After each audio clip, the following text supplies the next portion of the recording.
Hello everyone, आप सब कैसे हैं। मैं उम्मीद करता हूं कि बहुत अच्छे होंगे और अपनी पढ़ाई को बहुत अच्छे से कर रहे होंगे। मैं आकाश कुमार बढ़ाना आईसीटी वर्चुअल क्लासरूम में आपका बहुत बहुत स्वागत करता हूं मेरे प्यारे बच्चों। जैसा आपको पता है मेरे प्यारे बच्चों, बेसिकली हमारी आपका 10th क्लास है और 10th क्लास में हम लोग देख रहे हैं भारत एवं समकालीन विश्व सेकिन और उसी का लेसन नंबर 5 है और आखिरी अध्याय है इस बुक का आपका। और इसी के अंतर्गत जो है मेरे प्यारे बच्चों, हम एक एक करके आपका जो है सारे चैप्टर्स को देख चुके हैं।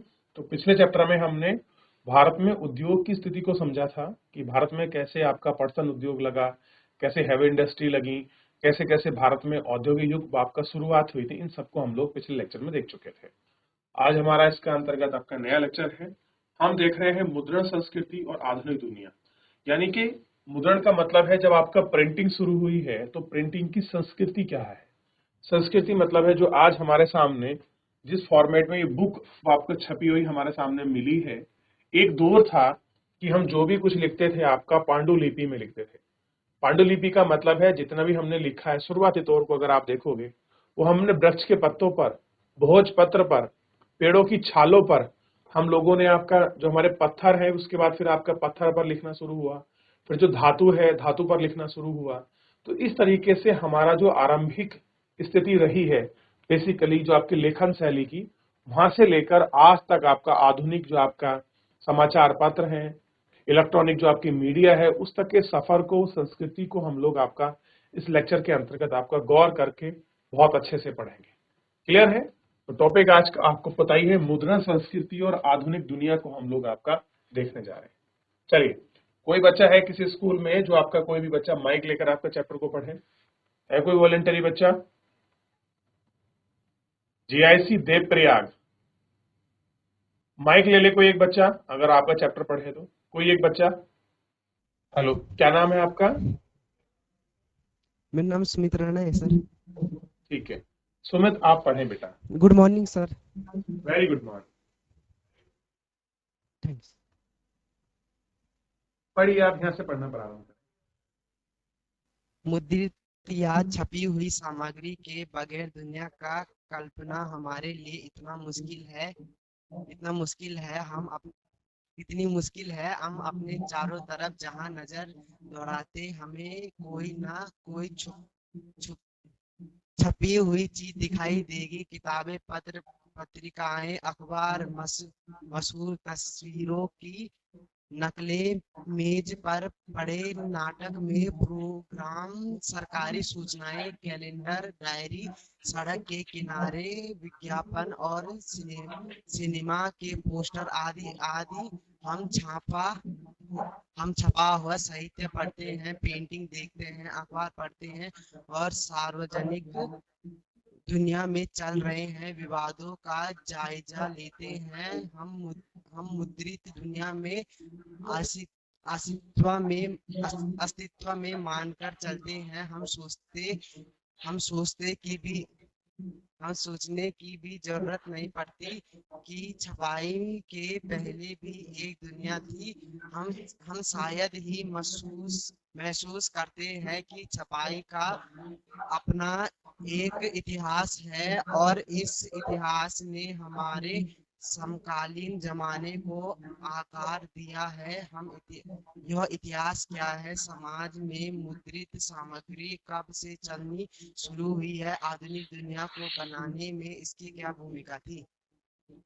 इस अध्याय में हम मुद्रण के इसी इतिहास को देखेंगे, कैसे यह पूर्वी एशिया से शुरू होकर यूरोप और भारत में फैला।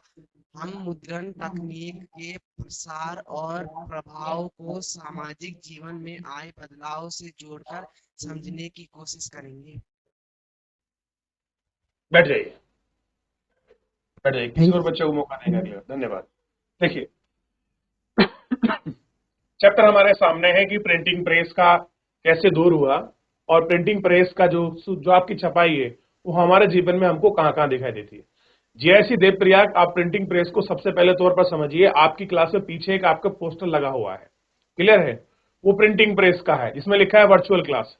तो इस तरह के पोस्टर आपको बाजार में चुनाव प्रसार, किसी का अपना कोई सामग्री, ये सारी चीजें हमको बड़े आम रूप में दिखाई देती हैं और अखबार के रूप में भी हमको मिलती हैं और हम अखबार को बिना हिचकिचाए पढ़ते हैं और पूरे विश्व पर नजर रखते हैं और अपने विचार देते हैं। लेकिन हमारा कहना यह है कि हमने कभी ये कोशिश नहीं की, ये दौर नहीं की कि आखिर में जो प्रिंटिंग प्रेस है, प्रिंटिंग प्रेस मतलब जो हमको छपा हुआ ये सारी चीजें जो आपको महसूस हो रही हैं, जो हमको किताब हमको मिली है, जो अखबार हमको मिलते हैं, इनकी जर्नी क्या है, इनका फेज क्या है, आखिर में इनकी शुरुआत कहां से हुई, प्रिंटिंग प्रेस को कौन लेके आया भारत में, जो आज हमको सारी किताबें आपका छपी हुई मिलती हैं, पोस्टर हमको मिलते हैं। ये जो आपकी दुनिया है, मुद्रित दुनिया है, जो प्रिंटिंग की दुनिया है, इसकी शुरुआत कहां से है। अब देखिए हमारे पास सारे कैलेंडर छपे होते हैं, पोस्टर है, सिनेमा घर है, ये सारी चीजें हमको बड़े आराम से दिखाई देती हैं। और क्या इनका इतिहास है और इसका चलन कब शुरू हुआ, इनकी भूमिका क्या है, और सबसे इंपॉर्टेंट पहलू मैं आपको बताने जा रहा हूं इसके अंतर्गत, जो हमें ध्यान रखना है, और मैं चैप्टर को आपको बीच में बताऊंगा और आप इस चीज को महसूस करोगे कि हाँ वास्तव में ऐसा है। कह रहे जो आपकी ये मुद्रण है, जो आपकी प्रिंटिंग है, अगर आप इसका इतिहास देखते हैं तो इतिहास की शुरुआत में जो पूर्वी एशिया है, ईस्ट एशिया, जो आपके पूरब के देश हैं, उनको अगर आप लोग आपका देखोगे तो वहां से शुरू होकर आपका यूरोप और भारत में फैला। तो सबसे पहले कहां से शुरुआत मानी जाती है, ईस्ट एशिया में सबसे पहली प्रिंटिंग हुई थी। प्रिंटिंग का मतलब है कोई किताब छपी होगी, कोई अखबार छपा होगा, कोई पन्ना छपा होगा। उसके बाद कहां पहुंचती है, यूरोप, और यूरोप के बाद कैसे आई, भारत में। क्लियर है। जब ये प्रिंटिंग प्रेस हो गई तो इनकी जो आपका क्या थी, आपका तकनीकी, इस टेक्नोलॉजी ने हमारे सामाजिक जीवन को, सामाजिक जीवन देखिए हम लोग अपना जीवन जी रहे हैं, इसको कैसे प्रभावित किया और इसमें बदलाव कैसे आए। आपको पता चलेगा जब एक विचार दूसरे विचारों तक लोगों के पास पहुंचता है तो ही आपका बदलाव होता है ना। अगर अखबार में किसी चीज को आपका नकारात्मक पक्ष के रूप में दिखाया है तो लोग उसका सकारात्मक पक्ष रखते हैं कि नहीं रखते हैं। अगर सकारात्मक रखा है तो लोग उसका आपका नकारात्मक पक्ष रखते नहीं रखते, कुछ लोग बैलेंस करके बताते हैं। तो समाज की प्रतिक्रिया आती है किसके माध्यम से, इस प्रिंटिंग के माध्यम से ही। तो इसका समाज पर प्रसार, प्रभाव, दुष्प्रभाव सब हमें देखने के लिए मिलता है। आज के जमाने में तो आपका सोशल मीडिया, हम जिसको इलेक्ट्रॉनिक मीडिया कहते हैं, इसका कितना बड़ा प्रसार है। कोई चीज आपकी अखबारों में ना हो लेकिन वो फेसबुक पर, व्हाट्सएप पर, इंस्टा पर 2 मिनट में लीक हो जाती है और हजारों लाखों में लोग आपका सैलाब बनकर सामने आता है। तो ये सारा इतिहास को हम लोग पढ़ेंगे, इसको समझने का प्रयास करेंगे कि हमारे जीवन में कैसे ये बदलाव लेके आ रहा है, क्या चीज है, इन सब पर हम लोग बात करेंगे। सबसे पहले आप देखिए, एक इमेज आपको दिखाई देगी। एक जमाना था जब इस समय इस तरह से आपका पांडुलिपियां आपके तैयार होती थी, और उससे भी पुराना जमाना था जिसको हम कहते हैं आपका वैदिक युग। और वैदिक युग में अगर आप देखोगे तो जितना भी कुछ आपको रिटर्न सोर्स मिलेगा वो आपको भोजपत्र पर मिलेगा। आज भी हमारे यहाँ जो भी कुछ आपका लिखा जाता है, कोई आपका मंत्र लिखना हो, कोई सिद्ध करना हो, कोई पूजा में, भोजपत्र को यूज करते हैं। हिमालय में आपका भोजपत्र से ही आपका प्राप्त होता है, उसमें बहुत अच्छा लिखा जाता है। क्लियर है। वो वैदिक समय में है, पेड़ों की छालों पर लिखा गया, पेड़ों के पत्तों पर लिखा गया। उसके बाद जैसे जैसे आपकी संस्कृति यानी कि मानव समाज विकसित होता चला गया, हमने जो आपके पत्थर हैं, हमने पत्थरों पर लिखना शुरू किया। हमने उनको क्या बोला, आपका शिलालेख। पहाड़ की एक आपकी शिला पर लिखा, हमने उसको क्या बोल दिया, शिलालेख। स्तंभ पर लिखा, स्तंभ लेख बोल दिया। तांबे की सीट पर लिखा, हमने उसको ताम्र लेख बोल दिया। आप अगर कालसी का, अशोक का शिलालेख देखोगे कैसे लिखा है, वो आपका पत्थर पर लिखा है। लेकिन वो प्रिंटिंग कैसी है, वो हाथ की है, ना कि मशीन की है। और हम ये कौन सा दौर देखेंगे, मशीन के दौर को देखेंगे। क्लियर है। तो ये फेज से देखिए कैसे नकल हो रही है। एक टाइम था जब राजा महाराजा अपना इतिहास लिखाने के लिए, अपनी चीजों को लिखवाने के लिए एक पूरा लोगों का समूह रखते थे, जिनको कहते थे आपका दरबारी या कवि समूह। एक उनका प्रधान कवि होता था और वो सारे राजा का नित्य दैनिक कर्म को लिखते थे कि आज राजा ने ये महत्वपूर्ण आपका फैसले लिए, ये इस तरीके से थे, ये पक्ष है। अगर उस समय उन्होंने आपका कुछ ना लिखा होता तो आज इतना बड़ा जो इतिहास हम लोग पढ़ते हैं, प्राचीन इतिहास के रूप में, मध्य इतिहास के रूप में और आधुनिक इतिहास के रूप में, तो शायद हमें ना मिलता। क्लियर है। चलिए आगे बढ़ते हैं और कह रहे हैं शुरुआती जो आपकी छपी किताबें हैं, शुरुआत के दौर में जो आपका छपी है, कह रहे हैं कि मुद्रण सबसे पहले तकनीकी जापान चीन और कोरिया में विकसित हुई थी। अभी हमने बात की थी ना पूर्वी एशिया, पूर्वी एशिया की बात कर रहे थे, तो पूर्वी कौन आ रहा है एशिया में? आपका China, Japan, north Korea, south Korea, ये देश है। तो अगर आपसे पूछ लिया जाए कि सबसे पहले ये जो छापने का प्रोसेस है पूरे आपका वर्ल्ड में कहां शुरू हुआ, तो हमारा दिमाग याद है तुरंत कि यूरोपियन हमारे यहाँ आए थे, तो सबसे पहले आपको यूरोप में शुरू हुआ होगा। जबकि नहीं, सबसे पहले इसकी तकनीकी मुद्रण प्रेस की जो प्रिंटिंग है वो चाइना, जापान और कोरिया में ही विकसित हुई है, इन 3 जगह। तो अगर ये भी आपको याद ना रहे तो आप आपका बेसिकली पूर्वी जो एशिया है उसको कर सकते हो। और कह रहे करीबन कब छपा, तो ये टाइम पीरियड है 594 ईस्वी में चीन में स्याही लगे कांट ब्लॉक और आपके तख्ती कागज पर रगड़कर किताबें छपने लगी थी। आप देखते होंगे जो आपकी मोहर है, मोहर जानते हो, जो आपके स्कूल में जो आपका स्टैंप लगता है, मोहर लगता है, इस तरीके की वह आपकी तकनीक शुरू हुई थी। वो क्या करते थे, लकड़ी पर वो आपका डिजाइन बनाते थे, किसी का अक्षर बना लिया, फिर उसको स्याही में इस तरह से आपका ठप्पा लगाया, फिर उसके बाद अखबार पर किसी लकड़ी पर चिपकाते थे। आप देखते हैं ना कि जब आपके प्रिंसिपल सर आपका मोहर लगाते हैं, तो शुरुआती दौर की प्रिंटिंग कैसी थी, इस तरह से थी एशिया के टाइम में, पूर्वी एशिया में। उसके बाद कह रहे हैं पतले छिद्रित कागज दोनों तरफ छिपाई संभव नहीं थी, और दोनों पेज पर, ये कौन सा स्कूल ऊपर वाला, जीआईसी पटलोट, ये जो आपके बच्चे दिखा दे ना बेटा सेकंड लाइन में, मैं फोन करा दूंगा आपके प्रिंसिपल सर को अभी, और बहुत देर हो गया आपको शैतानी करते हुए। बिल्कुल शांत होकर बैठ जाओ। तो जब शुरुआती दौर में जब आपकी प्रिंटिंग प्रेस चली और जो आपका काम था ठप्पे वाला, ठट वाला, उसमें एक ही तरफ यानी कि जो आपका पन्ना है सिंगल पन्ने पे आपकी छपाई थी, बैक साइड में छपाई नहीं थी। क्लियर है? और कह रहे हैं कि जो आपका चीन था, चीन की जो किताब थी उसमें एक शैली लगती थी, बेसिकली उसको बोलते थे एकार्डियन शैली। इसी के किनारे पर आपके वहां किनारों को मोड़ने के बाद आपका सिलकर बनाई जाती थी। जो आपकी किताब थी वो सुलेखन था, यानी कि खुशनसी के वाक्य करने वाले, और दक्ष सुलेखक जो बहुत अच्छे से लिखते हों, जिनको बहुत अच्छे से उनको बनाने का ज्ञान था, जो हाथ को बहुत सुंदर और सुडूल अक्षरों में चलाते हों, वो ही अपनी कलात्मक चीजें दिखाई देते थे। अब देखिए क्लास में बहुत सारे बच्चे होते हैं, किसी की हिंदी या आपकी राइटिंग इतनी खराब होती है कि उसकी कॉपी देखने का मन नहीं होता, लेकिन किसी बच्चे या बच्ची की कॉपी ऐसे लिखी होती है कि एक एक अक्षर बिल्कुल मोती की तरह दिखाई देता है। मानते हो कि नहीं मानते हो? तो जब भी कुछ भी अच्छा काम होगा, एग्जाम्पल के तौर पर आप समझिए, जब किसी को अपनी कॉपी में शुरुआती तौर का पहला पन्ना लिखते हैं ना कि ये मेरा नाम है, ये मेरी कक्षा है, ये मेरा सेक्शन है, ये मेरा वर्ग है, तो हमारी कोशिश ये रहती है यार जिसकी राइटिंग सबसे अच्छी हो ना हमारी क्लास में, वो हमारा मेन प्रश्न लिख दे। क्लियर है? दूसरा, जब हमको किसी को एप्लीकेशन लिखवानी होती है, क्लियर हो गया, कोई भी प्रतिवेदन, तो हम क्या कहते हैं कि यार ये बच्चा है सुमित, ये लड़की है स्वाति, ये बड़ा अच्छा लिखती है, और आप क्या करो, आप हमारी एप्लीकेशन लिख दो। क्यों बोलते हैं हम? क्योंकि उनकी राइटिंग इतनी अच्छी होती है कि उनके एक एक अक्षर सारे स्पष्ट रूप से हो जाते। तो उसी प्रकार यहां भी आपका किताब लिखने का काम उनको ही मिलता था जिनके अक्षर कैसे थे, सुडौल, बिल्कुल सीधे, और जो जिनको लिखने का एक विशेष कौशल ज्ञान था। आप देखिए बाजी बच्चा आपके इंग्लिश में आपकी राइटिंग लिखता है, कर्सिव राइटिंग होती है जो आपके डिजाइन के फॉर्म में चलती है। क्लियर है? अब देखिए, अब मैंने कुछ भी शब्द लिख दिया, थोड़ा सा देखिए, यहां समझाता हूं। मैंने लिखा ए, तो शायद मेरी राइटिंग इतनी अच्छी नहीं है। क्लियर है? और एक बच्चे ने लिखा ए, और एक बच्चा ए लिखता है इस तरह से घुमा के बड़ा अच्छे से, या फिर इस तरह से लिखता है, ए बना देता है इस तरीके से। देखिए आप क्या कहेंगे कि यार ये जो बच्चा लिखता है मेरे को ऐसे लिखवाना है अपना नाम, ये है कर्सिव, ये नॉर्मल है, ये छोटा लेटर है, और ये कर्सिव राइटिंग। क्लियर है? तो इसके लिए भी कंपटीशन होता है, लोग इसकी प्रैक्टिस करते हैं। ठीक, और ये बड़ी आपकी डिजाइन फॉर्म में लिखी जाती है और बड़ा अच्छा लगता है।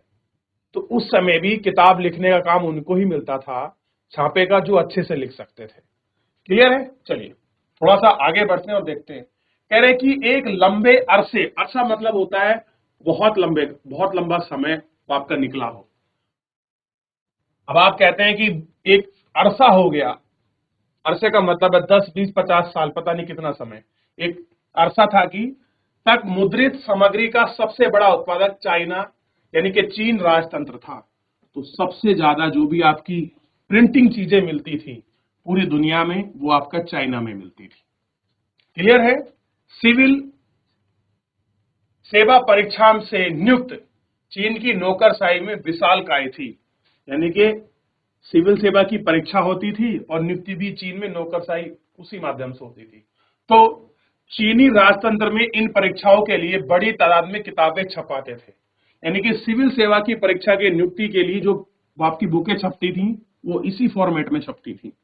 16वीं शताब्दी यानी कि 17 के आसपास तक परीक्षा देने वाले की तादाद बढ़ी, लिहाजा छपी किताबों की मात्रा उतने अनुपात में बढ़ गई।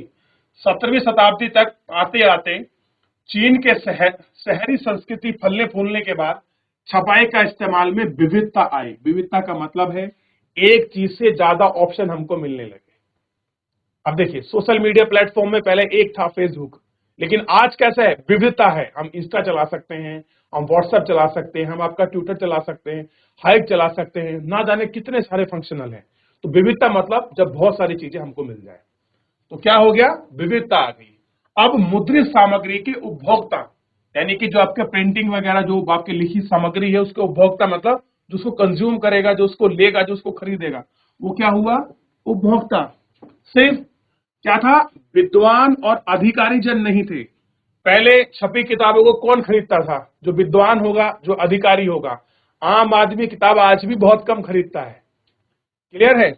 अब कह रहे व्यापारी अपने रोजमर्रा के कारोबार की जानकारी के लिए मुद्रित सामग्री का इस्तेमाल करने लगे। जो आपके व्यापारी हैं कि भाई देख लो पिछले महीने का रेट क्या था, हमने हिसाब कैसे लिखा है, इस चीज जो आपके बही खाते बनते हैं बेसिकली। क्लियर है? पढ़ना एक सगल भी बन गया। नए पाठक वर्ग का काल्पनिक किस्से, कविताएं, कहानी, आत्मकथा, शास्त्रीय संगीत की कृतियां, रूमानी नाटक पसंद किए गए। अब आप देखिए, अगर आप मुंशी प्रेमचंद की किताब पढ़ोगे गोदान, क्लियर है, हरिराय बच्चन की बुकें पढ़ोगे, ठीक, महादेवी वर्मा की आपकी किताब पढ़ोगे, जो कहानी आपकी किताब में, जो आपका हिंदी की क्लास में लिखा होगा, जो आपकी कविताएं हैं, इस तरह की जो आपकी बुकों, जो आपको बुक मिलती है प्रिंटिंग प्रेस के तौर पर, इनको पढ़ने का एक वर्ग शुरू हुआ। क्लियर है? आज भी शायद हम लोग ना पढ़ते हों, आपके पास में ना हो, लेकिन बहुत सारे लोगों को आपका बुक पढ़ने का बड़ा शौक है। अगर मान लीजिए किसी ने कोई बुक लिखी है तो उस बुक को पढ़ते हैं खाली समय में। आपके कुछ ऐसे टीचर होंगे जिनको बुक पढ़ने का बड़ा शौक होगा। क्लियर है? कि यार चलो ये आपका नई बाजार में बुक आई है और किसी मुद्दे पर लिखी, चलो पढ़ते हैं। तो मैं आपसे भी कोशिश करता हूं कि आप अभी नए शुरुआती आपका दौर में हैं, आप अभी 10th क्लास में हैं, आप परीक्षा पास कर जाइए, उसके बाद कभी मौका मिले हफ्ते में 1 घंटा 2 घंटा अच्छी अच्छी किताब खरीदिए। जैसे एक डॉक्टर अब्दुल कलाम की बुक आती है, डॉक्टर एपीजे अब्दुल कलाम की विंग्स ऑफ फायर, आप पढ़िए, आपको मौका मिलेगा। और विद्यार्थियों को पढ़ना चाहिए। विवेकानंद की कोई भी बुक उठा लीजिए, आप पढ़िए, आपको विद्यार्थी जीवन में कैसे अनुशासन से चलना है आप खुद महसूस करेंगे। तो ये किताब थोड़ा सा वर्ग उस टाइम भी शुरू हुआ था और आपको भी होना चाहिए। कह रहे हैं कि नया पाठावर्ग जो काल्पनिक कविता किससे आप देखते थे, एक कहानी आती थी चाचा चौधरी की, आप बुक देखते ना, छोटे छोटे कार्टून आते थे, कार्टून के रूप में एक स्टोरी बनती थी। ये उस जमाने की बात कर रहा है कि ऐसा युग भी था। क्लियर है? और कह रहे हैं कि अमीर महिलाओं ने पढ़ना शुरू किया और सबसे पहले कौन वर्ग पढ़ने लगा, महिला जो वर्ग है वो पढ़ने लगा, अमीर यानी कि रिच फैमिली। और कुछ स्वचरित्र काव्य और नाटक छपने लगे। आज भी अगर कोई भी आप कविता या स्टोरी पढ़ रहे हैं, अगर आप उसको देखोगे तो आपको एक चीज बड़ी अच्छी समझ आएगी, जिसमें आपका फोटो वगैरह कोई प्रिंटिंग वगैरह चीज अगर आपका होती है तो उस बुक को पढ़ने का बड़ा मन होता है। क्लियर है? कैसे होता है, सिंपल, अगर कोई आपको नॉर्मल बुक दे दी जाए उसमें कोई फोटो वगैरह ना हो तो शायद आपका जो इंटरेस्ट है वो कम हो जाएगा थोड़ा सा, है ना। लेकिन अगर उसमें फोटो वगैरह हो तो आपका मन बड़ा अच्छा लगेगा, चलो ये इससे कुछ संबंधित है। तो इस तरह की जो आपकी किताबें थी ये भी आपके छपने लगी थी। अब कह रहे पढ़ने की ये नई संस्कृति एक नई तकनीकी के साथ आई थी। जो हमारा पढ़ने की संस्कृति थी, संस्कृति का मतलब होता है तौर तरीका बेसिकली। तो एक नई तकनीकी के साथ आई और 19वीं सदी के अंत में, कौन सी सदी?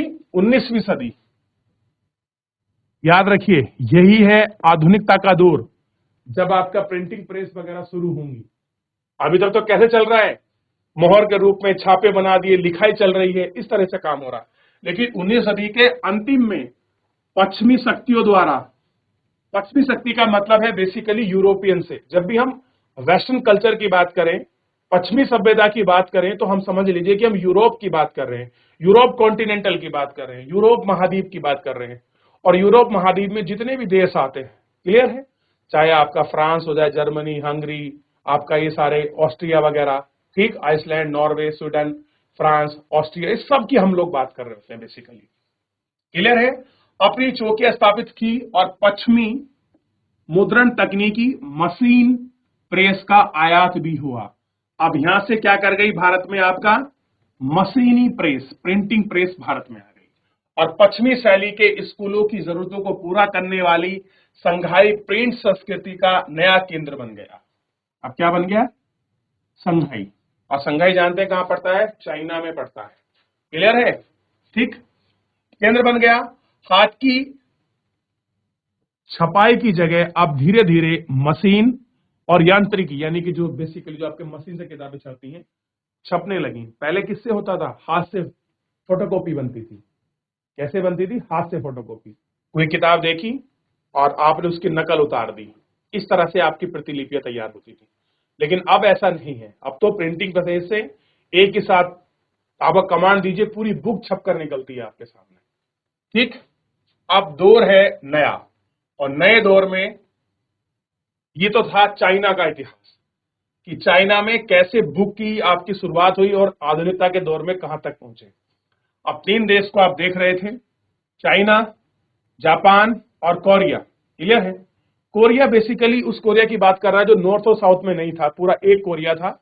आज कोरिया 2 रूप में बटा हुआ है, नॉर्थ कोरिया और साउथ कोरिया। अब आपके लिए क्वेश्चन है, किंग जॉन किस कोरिया का तानाशाह है? आप ढूंढिए, नॉर्थ कोरिया का या साउथ कोरिया का? किंग जॉन्ग, क्लियर है, ये आपके लिए। अब कह रहे जापान में आपका मुद्रण, जापान में कब से आपका प्रिंटिंग का दौर शुरू हुआ?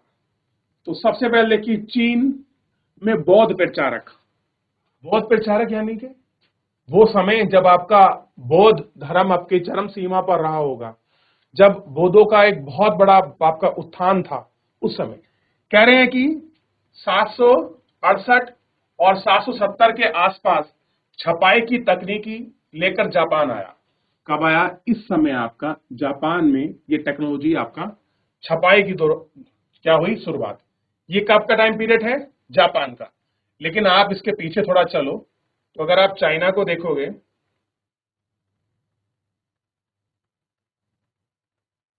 चाइना का टाइम पीरियड है, ये देखिए, चाइना में यहां स्याही बनी है 594 में, क्लियर है। तो स्याही कहां बनी इस समय? चाइना में। और जापान में क्या हुआ? इस समय आपकी छपाई शुरू हुई। जापान की सबसे पुरानी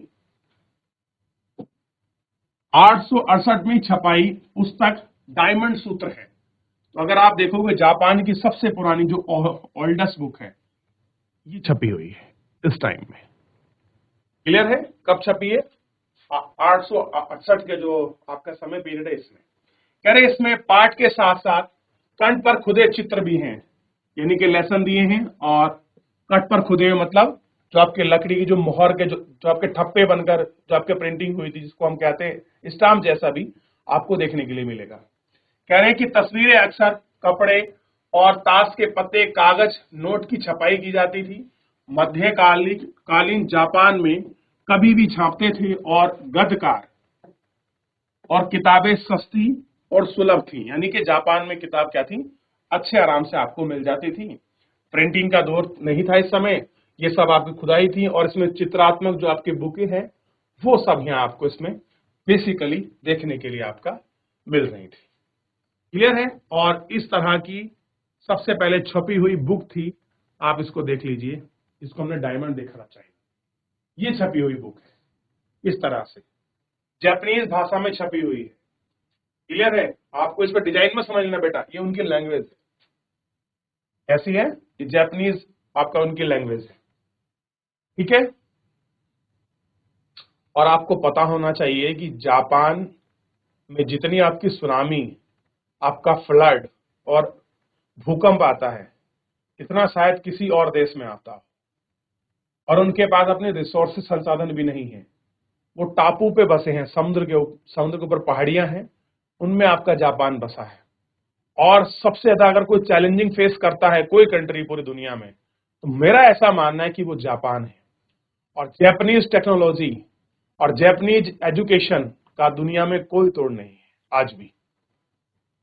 क्लियर है? तो कभी मौका मिले थोड़ा जापान के बारे में पढ़िए, नई क्यूरियोसिटी आपको मौका मिलेगा। आप पढ़ रहे हैं, थोड़ा थोड़ा आप दाएं बाएं जरूर देखिए, ताकि एक नया जो इंटरेस्ट आपके अंदर बने कि चलो सर ने जापान पढ़ा है, कुछ जापान के बारे में खोज लेते हैं।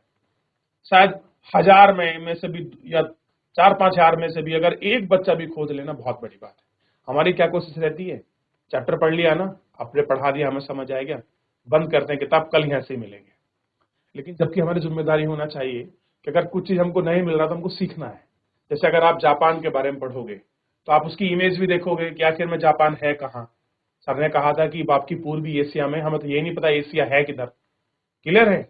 एशिया पढ़ोगे तो आपको 7 महाद्वीप के बारे में जानकारी होगी, आप बता पाओगे ये साउथ अफ्रीका है, ये नॉर्थ अमेरिका, ये साउथ अमेरिका, पूर्वी एशिया। फिर आप देखोगे जापान को देखोगे तो सारी कंडीशन आपको दिखाई देगी कहाँ पर स्थित है।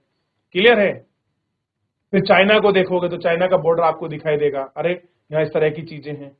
कोरिया को देखो तो आपको समझ आएगा। तो जब आप थोड़ा सा अलग एफर्ट लगाओगे, वो कोई आपको नहीं बताएगा, क्योंकि देखिए मैं आपको पढ़ा रहा हूँ तो सिक्वेंसली पढ़ा दूंगा आपको। शायद ज्योग्राफी अगर मैं आपको पढ़ाऊं तो वहां मैं आपको 2-4 चीजें बता दूं, लेकिन कुछ चीजें हमें व्यक्तिगत रूप से भी सीखनी चाहिए। क्लियर है? अभी तो क्या होता है कि कोई टीचर पढ़ा रहा होता है, हमने कहानी सुनी, ठीक है, और उसको अपने लिए जितना चाहिए था ठीक कर लिया, बाकी छोड़ दिया, और बाद में फिर कोई पूछ ले तो हमें पता भी नहीं होता है। तो मेरा सब बच्चों से ये है कि चलो थोड़ा बहुत आप लोग कम से कम दाएं बाएं ऐसा देख लेना चाहिए, ताकि कुछ भी ना हो, अपने आप को एक नॉलेज मिल सके। क्लियर? तो इतना हमने देख लिया। और कह रहे हैं कि 18वीं सदी के अंत में, बाद में जो आपका टोक्यो के नाम से जाना गया है, शहरी क्षेत्र में चित्रकारी की शालीन शहरी संस्कृति का पता मिलता है, जिसमें चाय घर के जामों और कलाकारों तवाफ को आप देख सकते हैं। हाथी की जो मुद्रण आपकी तकनीक है, उसकी सामग्री हमको मिली है। महिलाओं संगीतों के आपके सजे किताब, हिसाब किताब, चाय अनुष्ठान, फलसाजी, शिष्टाचार और रसोई पर लिखी किताबें हमें पुस्तकालय और दुकान अंटी पड़ी हैं। अब देखिए इस तरह का वहां उस समय आपका ये दौर था बुक्स का, जो इस तरह से रखा हुआ है। ये लाइब्रेरी है वहां। अगर आज भी आप देखोगे, दुनिया के जितने भी आपकी पुरानी सभ्यताएं हैं, उन्होंने अपनी संस्कृति को, अपनी बुकों को बचा के रखा है और लाइब्रेरी में रखा है। क्लियर है? अगर आपको कभी मौका मिले तो दिल्ली में एक लाइब्रेरी है, राष्ट्रीय नेशनल आपका लाइब्रेरी, वहां घूमने का मौका देखिए। वहां आपको बहुत पुरानी पुरानी किताबें जो हैं आपको देखने के लिए मिलेंगी। क्लियर है? चलिए अब बात करेंगे यूरोप से। तो अब तक हमने बेसिकली एशिया की जो भी कंट्रीज थी, एशिया की जो आपकी कंट्रीज थी, उनमें हमने चीन और आपका